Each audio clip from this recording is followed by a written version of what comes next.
Okay, questions on that? Finding a scatter plot. It sets the window for you, which is nice. The TI-89 doesn't do that. You have to set the window manually. All right, do I need to go through that again? Yeah.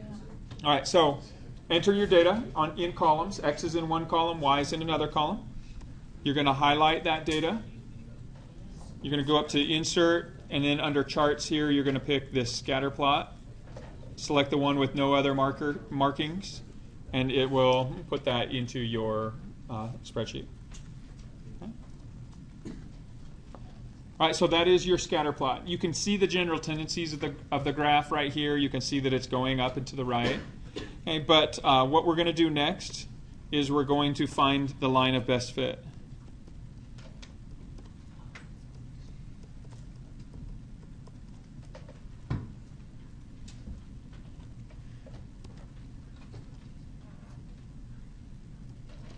Okay, so the first thing you want to do is you want to establish the scatter plot, so just what we just did. Okay, and then what you're going to do is you're going to right-click on any arbitrary point, but just pick a point on here, right-click on it, and it's going to give you the option of adding a trend line. Okay, so that's the next thing. Right-click on that and add trend line. Okay, when you add a trend line, notice the different types of regression. So what we're doing right here is called linear regression. Okay, since we know it's a straight line, we can leave it as linear. We'll come back and do some of the other types later in the year. Okay, and all we need to do is go down and make sure we click this box that says Display Equation on Chart. Okay, and then when we do, we get our equation. We see it in our Excel, we have our answer. Okay, so here, add the trend line. Again, make sure you click the box.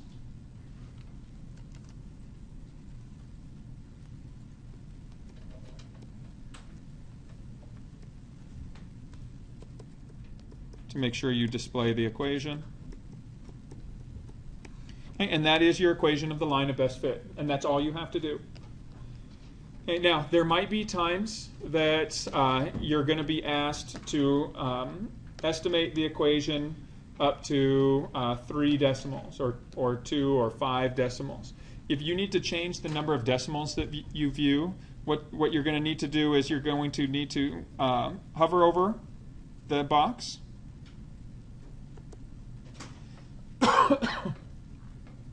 Give me a second. Oops.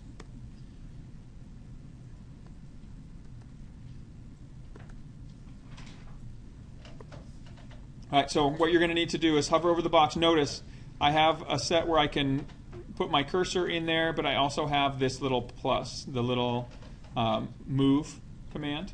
If you double click when it has this move, the little arrows on it, double click, it allows you to format that box. And if you go under number, you can choose the number of decimal places. So if I ever ask you to find it to 5 decimal places, you can go in here and change that. Okay? So notice here it changed it to 2. If I want to, I can just hover over where it has the kind of move feature, double click it, and I can change that back to whatever I want it to be. Okay? But that is your equation of the line of best fit. Right, so again, notice when I hover over this, nothing, but if I click on it, I can either click into it, or I can hover and turn it into the arrows, the move. And if I double click there, I can change the formatting. Under number, choose the number of decimal places. All right, so there's 2 other things that you need to be able to do with this. First, you need to be able to find what's called a correlation coefficient.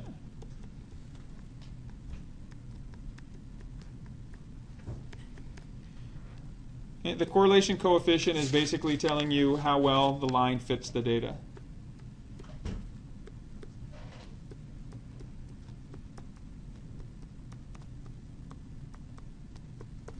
Okay, and it's going to be a number from -1 to +1. Okay. The -1 is a negative correlation. and that just means it goes down and to the right. The graph falls. Okay, positive 1 is a positive correlation, and that just tells you that your graph is going up and to the right, which means it rises. Okay, the closer it is to either 1 or -1, the more precise the line is. The closer the line is to actually fitting the data. Okay, the further away from 1 it is, so anything like 8, 7s, 6s, it means that there's really no correlation at all. And you want the number to be as close to 1 as possible, and you can almost think of it like a percentage. It's a percent how close it is to the actual information. So on Excel, if you want to find what the correlation coefficient is, you can just click on any empty box, okay, enter an equal sign, and then just start typing the word correlation. Once you get to COR, you'll see that there's only one option here. And so you can double click on that option, and you see that it enters on your cell. And then it tells you to list or to select an array, comma, a second array. An array just means a set of like a column. So what we're going to do is we're going to pick the x's for our first array. So I'm just highlighting the x's. Then I'm going to place a comma. And then my second array will be the y's. So I just highlight the y's and then shift 0 to close off my parentheses. And now when I hit enter, I get my correlation coefficient. And again, it's 0.993 approximately. Is that pretty close to 1? Yeah, and you can see right here, does the line fit the data pretty accurately? Yeah, there's only one point that's very far at all away from that line. So that line is relatively accurate. And if it helps to think kind of percent, there's like a 99%, or you can kind of think of it, it has a correlation of 0.99 is a pretty close correlation. A correlation of 1 means it's precise, that all the points lie directly on the line. Okay, the fact that it's a positive correlation means that the graph goes up and to the right, which we see and we're anticipating anyway. Okay. All right, there's one last thing that you might be asked to do regarding this, and that is to evaluate.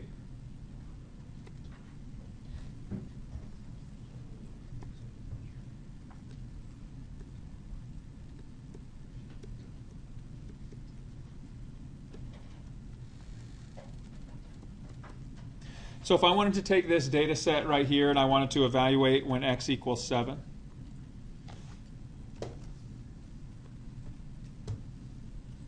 okay, so what I can do is I can take the equation of my line of best fit, and I need to plug in a 7 for x and solve for the resulting value.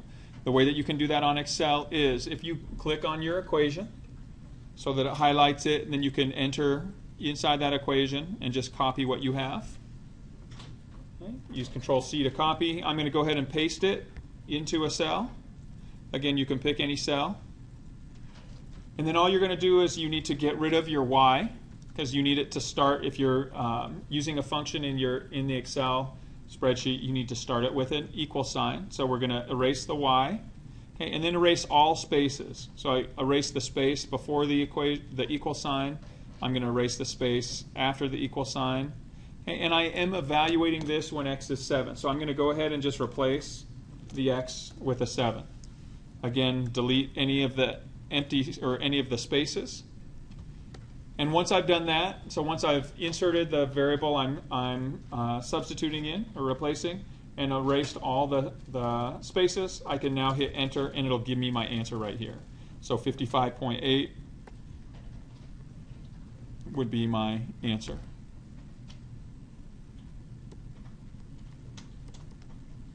Right, try the same thing for 0. What would be if you evaluated this set of data when x is 0? What would you get?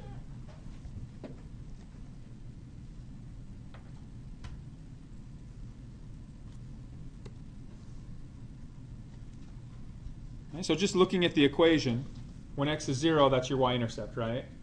So what would you expect that to be? 17.3, right? Well, we can go back into our function here if we wanted to, replace the 7 with a 0, hit enter, and it confirms that 17.3. is our answer. Okay, these two things right here, evaluating for these two numbers, is called extrapolation. Okay, the reason it's called extrapolation is those numbers fall outside the set that's contained in the data. Okay, extra means beyond or outside. Okay, so when you look at this set of x's, are 7 and 0 in between the set that we use to compile our line of best fit, or are they outside of it, beyond it in either direction? 7 is beyond it in the positive direction, 0 is beyond it to the left. And so those would both be considered extrapolating data. The extrapolation takes place outside the boundaries of the original data set. And if I ask you to evaluate when x is equal to 2.5, this would be called interpolation. The prefix inter means within or inside. And so this is the term used when the number you're evaluating falls in between or within the intervals that you used to create your line of best fit. Okay, so if I go here, all I need to do is enter my equation, replace that with a 2.5, hit enter, and I get my answer 31.05.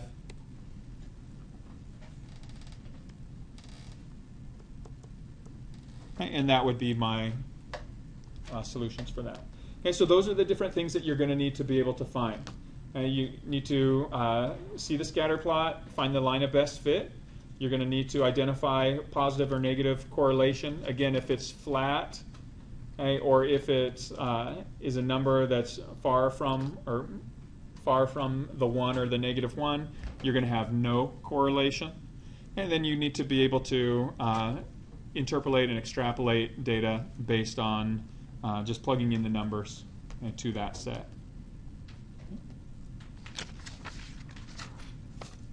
All right, so I'm going to give you a new set of information. I want you to see if you can find the line of best fit and then also evaluate for these numbers. Okay? So try that with the following set.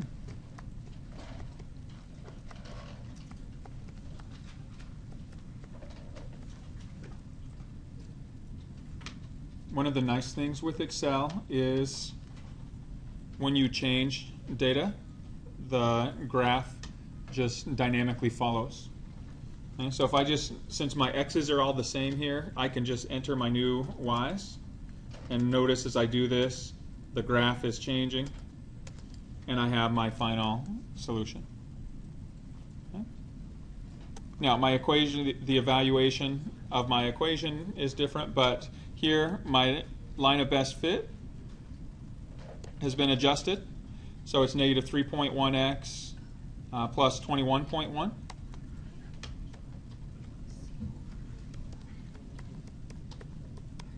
Okay, so I got my line of best fit. My correlation coefficient was adjusted as well. Notice it's negative. Were you expecting it to be negative? It goes down and to the right. It's falling, so you do expect it to be close to -1. It's not as close to 1 as the other one was. And you can see there's more gaps between the points and the line on this, right? So the correlation is not quite the same as what it was on the last set, but it's still relatively close.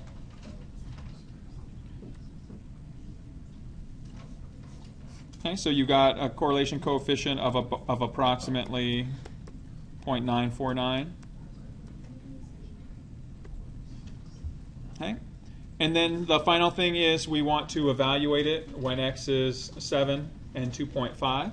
So we're going to take this equation. So notice I'm just going to highlight it. So I select it a second time, but not double click so I can access this. Notice I'm only highlighting here. I'm going to copy and paste, but I'm not even going to bother with the y part of this. Because when I place this into my cell, I want it to start with an equals. And then I need to get rid of all my spaces.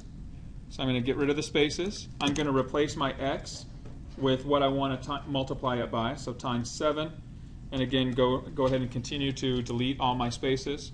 Hit enter, and I get my answer, -0.6. Okay, so there's what y is when x is 7. Was this interpolation or extrapolation? 7 fell outside the data set that was used to compile that line of best fit, so this is extrapolation. Okay, and then 2.5, I can come back in here, and all I need to do is change my 7 to 2.5. I can evaluate that. I get 13.35. Okay, and was this extrapolation? No, this one happened inside the set of data that was used to create our line of best fit, so it is referred to as interpolation. Can you go over and find out a correlation to what we're using?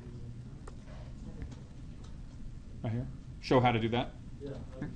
Okay, so if you go to any cell, it doesn't matter where, start with equals, start typing in the word correlation. Once you get 3 letters into it, there's only one option that's left.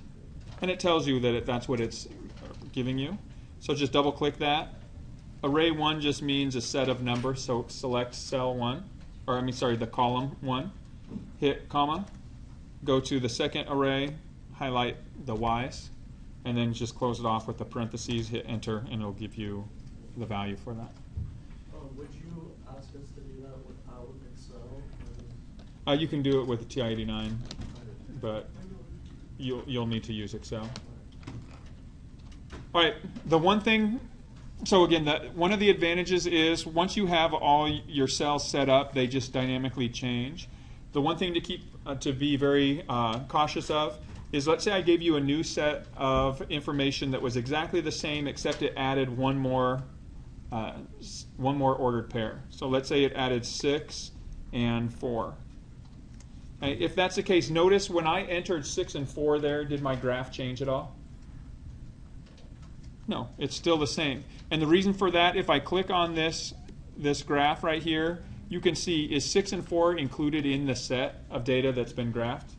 No. So if I want to include it, I can. I just need to drag, I just need to select my graph and then drag this down to include those points. Once I include the points, now everything else is adjusted. Okay, so here you would need to adjust your correlation, coefficient calculations. And so in this case, by adding 6, 4, it wound up being even stronger correlation. Now it's a 0.96 instead of the 0.94.